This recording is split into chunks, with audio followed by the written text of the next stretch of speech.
예, 아멘. 이 말씀, 이 임박한 어려움을 앞두고 이 결혼 문제를 어떻게 할 건가, 여러 가지 그 케이스가 언급이 됐는데 이 전체를 이해하는데 좀 우리에게 큰 방해가 되는 요소가 있는데요.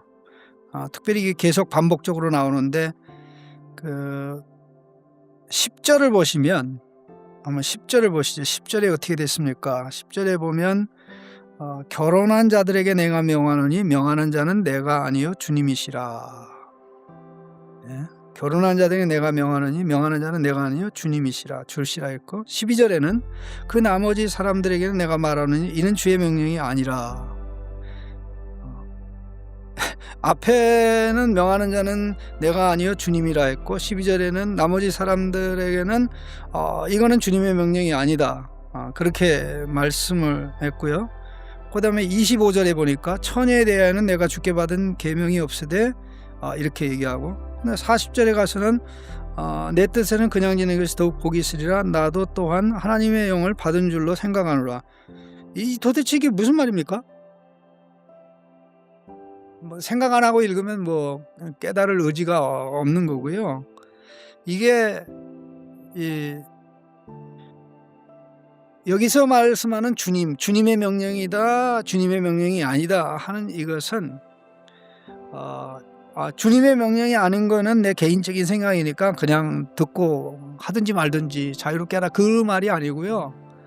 이게 여기서 주님이 이 땅에 계시는 동안 이러한 결혼 문제와 관련해서 예수님이 다룬 것이냐 다루지 않은 것이냐, 다른 것은 예수님이 다루었기 때문에 이제 주님이 말씀하는 거다, 이렇게 얘기한 거고, 그렇지 않은 경우는 이거는 주님이 다른 것이 아니다. 예를 들어서 12절에 만일 어떤 형제에게 믿지 않는 아내가 있어 남편과 살기를 좋아하거든 버리지 말며, 반대 배우자의 케이스도 마찬가지죠.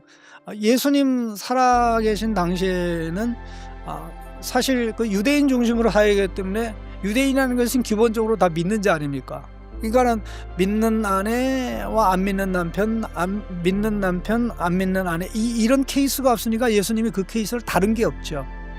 그러나 이미 교회가 이방 지역으로 넘어와서 이방인들 가운데 이런 사례가 너무 많기 때문에 이런 사례를 어떻게 처리할 것인가 라고 얘기한 건데, 그래서 이게 우리 주님이 살아계실 때 다루지 않았던 부분인데, 이 문제가 중요한 문제니까 어떻게 다루냐, 내가 새로 다루는 거야. 그러나 나는 성령의 도움을 받아서, 성령의 인도를 받아서 하는 거기 때문에 여기도 하나님의 뜻이 있는 거다 하는 그것을 이제 비춰주는 것이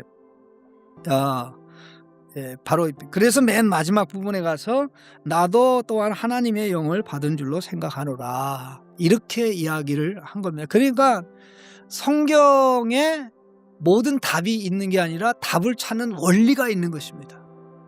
중요한 게 그겁니다.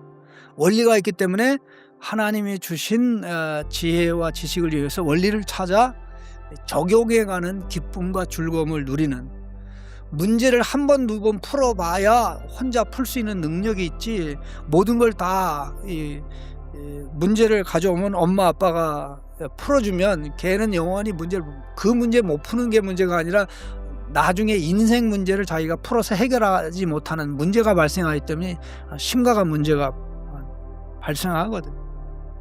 이 잠언의 내용을 보면 참 우리 원리만 얘기하고 그걸 가지고 우리가 어떻게 풀어야 되는지 하나님이 정말 엄청나게 우리 고민하게 만들었어요.